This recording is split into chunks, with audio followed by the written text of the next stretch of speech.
at Somerset Park on the night before the big kick-off for the Betfred Cup, and we've got the gaffer Ian McCall with us. So, just before we get off, last season, excellent result for us. Yeah, the Kilmarnock game. The whole thing. The whole season, yeah. But, I mean, listen, it was a very, very special season. There's no doubt about it. The last day was... I've had a lot of ups and a lot of downs in my career over, nearly 4 decades. But I've never known anything like that last day. I mean, I wish we hadn't done that. I blame Shanklin and Moore for certain, albeit they did score nearly 60 goals. But it was a special season for the club, and it's right up there with the top ones in the club's history. So it was fabulous. But I think it's important that it's over now, and we've got to move on. I'm not daft enough to know that if we lose our first 10 games, that I'll just be getting booed the same as usual. But on that very point, I mean, obviously this league that we're going into, it's a step up from League One. There's 4 Premiership teams present in it. What for you would be a successful outcome for the campaign, putting aside the obvious one of not getting relegated? Well, I think successful, A, yes, stay in the league, but B, to continue playing the type of football we've tried to play, and to continue to pick the type of teams we've picked. And we have got a kind of identikit type player that we want here now, and call it a philosophy. I hate using that word because it's that word that's an in word these days, but we have got a lot of young players, and we've got a lot of players who don't want to blame anybody but themselves. They don't look to blame other things. They want to work hard. They want to get better. And I mean, I think we've got to target trying to finish up as high up the league as we can. And can you finish in the playoffs? Well, can Livingston finish second last season? So you never know. I think if we do that and we finish as high as we can, it'll be a terrific season. I think it may be the last season for 2 or 3 of the players. I think I've not gambled on it, but I firmly believe they've got 3 or 4 players that are better than championship level. So I hope they flourish, and if they do, we'll shake their hand, and no doubt they'll move on to bigger and perhaps not better, but bigger things. So Europe in 4, 5? Well, I don't know about that. Listen, I'm sure if we finished 8th, everybody would be delighted, but I think we've got to aim a lot higher than that. Absolutely. So, I mean, last season, very attack-minded formation with, I like to call them the 3 horsemen of the apocalypse. Yeah, the boys up front. Yep. Are you going with the same sort of philosophy this year, or are you perhaps going to be a bit more defence-minded? A bit more pragmatic. No, I think, listen, with the players we've got, I think when you have in the forward areas Robbie Crawford, Craig McGuffey, Alan Forrest, Declan McDade, Lawrence Shankland, Craig Moore, Michael Moffat, I'm not sure you can play him any other ways. That's why we haven't really signed a forward player.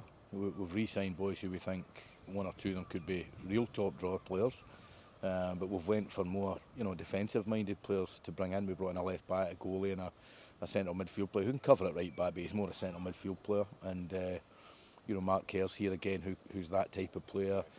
That's my only worry about the season. I think we need another 2 or 3 Jamie Adams, although they don't grow on trees. We've almost got too many footballers. But he is a farmer. Could he not grow some more of himself? Well, the thing about it is, it does give.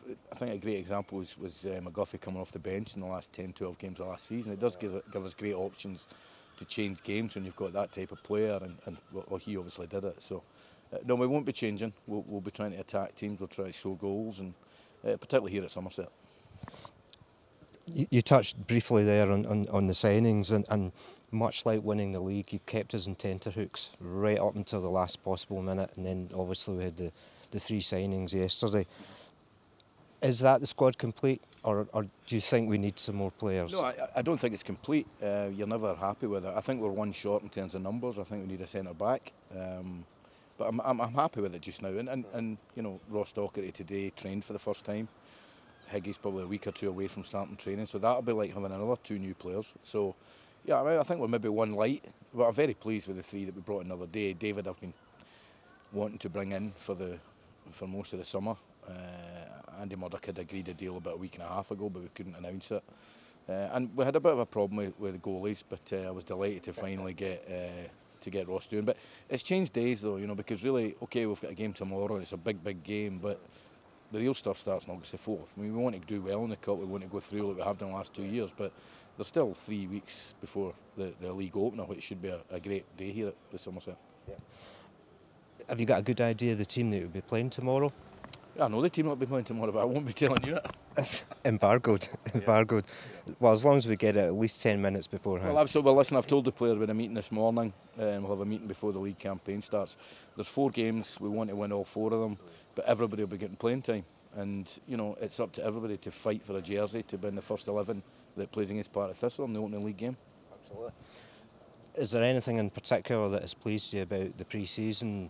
You know, the attitude of the players, the way that they've come together. I mean, even some of the friendly games that we had. Yeah, I mean, you know, I think it's a changing face of football. I don't really think there's not many players come back unfit now. For the first time in my career, I didn't weigh the players. I didn't take their body fats. I didn't do anything like that. I mean, we've got 5 or 6 personal trainers in our team, and they're all very, very fit. I've been very, very pleased with Alan Forrest, who's worked tirelessly, and he's quite obviously changed his body shape, and there's more to come from him. He will get stronger, he will get quicker, but so far during pre-season he's looked outstandingly good. Any players in particular, perhaps apart from maybe Alan Forrest, who you've just mentioned, that you think are going to step up to the mark this season? Well, Crawford's been a star in pre-season, and you know, all he needs is to play 36 league games, not pick up any daft injuries, and then after many years with us he'll move. I've got absolutely no doubt about that. Shankland could be anything. It could be anything. So there's a few as well. I mean, it's not just about them. The left back we've got, I think, could turn into a really good player. Daniel Harvey, potential in him is big. So there's a lot of good players. We've got to mesh them into a team. But the good thing, there's not been such a transition, because we've signed most of the team from last year because we felt we were good enough to compete at this level. Yeah, that was one thing I think everybody's quite pleased about, that we've kept the squad together. These guys know how they're playing. Yeah. They know the setup. Yeah. So we had a quick chat with Sandy Stewart after the Fylde match. How much do you think his appointment is going to mean to our championship performance, and what role do you see him playing in the coaching setup? They've not really. I wouldn't call either. They're both assistant managers. They're both first to whatever. I've not really got labels for them, but he's a boy I've known for a long, long time. He played under me actually at Airdronians, and he's just a great professional. His CV's there for all to see, and he'll bring all sorts of things to the table, and we're delighted we've got him. But you know, at times last year, you know, when Neil couldn't get in, I was basically on my own. We didn't have a physio, and that type of thing can't happen in the championship. So we need people at training all the time.